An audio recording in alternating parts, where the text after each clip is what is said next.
Hey there, Rockstar SLPs. This is Felice Clark, the Dabbling Speechy, and today I'm going to show you how to navigate this free mystery word game. I love games that I can use with my mixed groups that is functional and still working on their goals. It brings me so much joy when I find an activity that my students love and they have no idea that they are also working at the same time. And this game does that. So a lot of times when I'm working with students, we will, I'll say, hey, we're going to work really hard on our activity, or this is the game plan, and then we're going to play the mystery word game. And it's a great game because I made this about 4 or 5 years ago. It's a printable. I print up this visual support here, and then I print up the game mats, and then I literally just think of a mystery word for them to guess. And you can use your, vocabulary cards, your cards from like a Jeepers Peepers game, or anything that you have. You can also, add in that visual if you want to be like, okay, I picked a word. And then you give them the clue. So you'll have clue number 1, which is a category group. If you'll say it's a dessert item, then you let each student in the group guess what it could be. And if they guess it correct, they get 5 points. During this time, I may also even teach them beginning inferencing skills and like what makes a smart guess and a not smart guess. So if the category group is desserts and someone says, is it a hamburger? That you can talk about why that would be a smart guess or a not smart guess. And so you're incorporating a lot of other depth of knowledge skills, categorization skills while you're doing this game. And then if everyone guesses, I let every child go around and guess. And if they both get the correct answer, then they both get, 5 points. Typically, most of my students don't guess it correctly on the first clue. It's kind of tricky to do that, but that's why you get more points. And then each clue, then you go to the next clue. So you say it's a category, and then you say your function clue, and then I let everybody guess.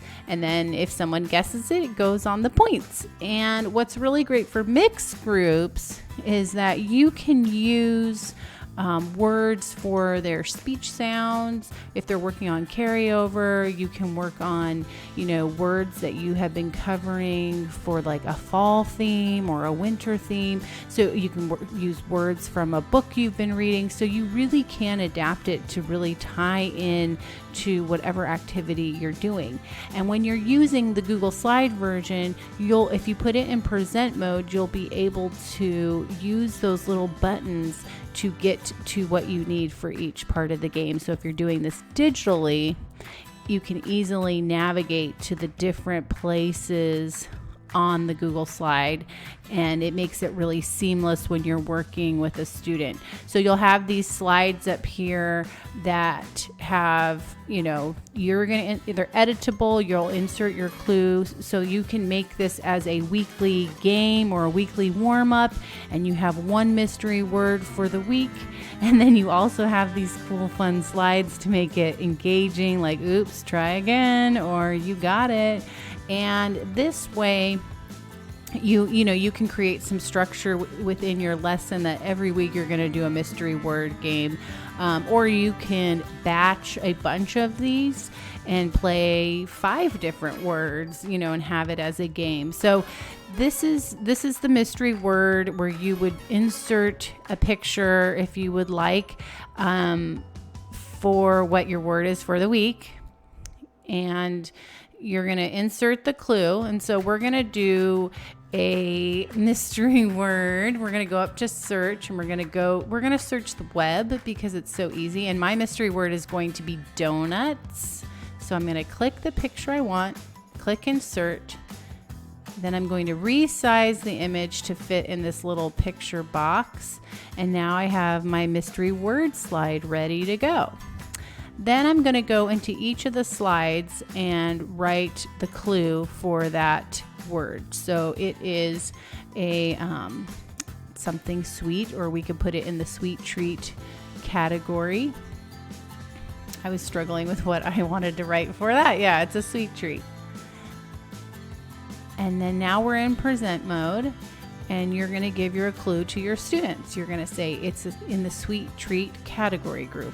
What's your guess? And then they get to guess it. And if they guess it wrong, you go to that slide, and then it'll go to the next clue word, and then you can write in it's something that you eat. And then the students can guess what it is. And then so you want to put in the clues for how to describe the mystery word on each of the slides and have that ready. And then once that's all written in, your presentation is already linked up and ready to go for your students. So you will be able to then, each week you can make a copy of this for each week, or you can take out the previous mystery words and add in new ones. Or what you're going to do, you can also do is you're going to hit Control, copy, and you're going to select all the slides that you would want to copy. So you're going to select every single slide for this first round, and then you're going to do Control V to copy those slides in the Google Slide presentation. This will then make copies of all the slides, so you don't have to worry about making new slides again. And then that way you can build more mystery words. So maybe you made donut and then you want to do cake. And so you'll have all those slides ready to go. They're already linked up. So when you copy the slide, it will copy all the elements of that slide. And then that way you can build a bigger game, and you can make 20 mystery words and then use 5 words a week with your students as the activity. Or you could just do 1 word a week if that's, too overwhelming for you. And then you have all those slides. They're all linked up.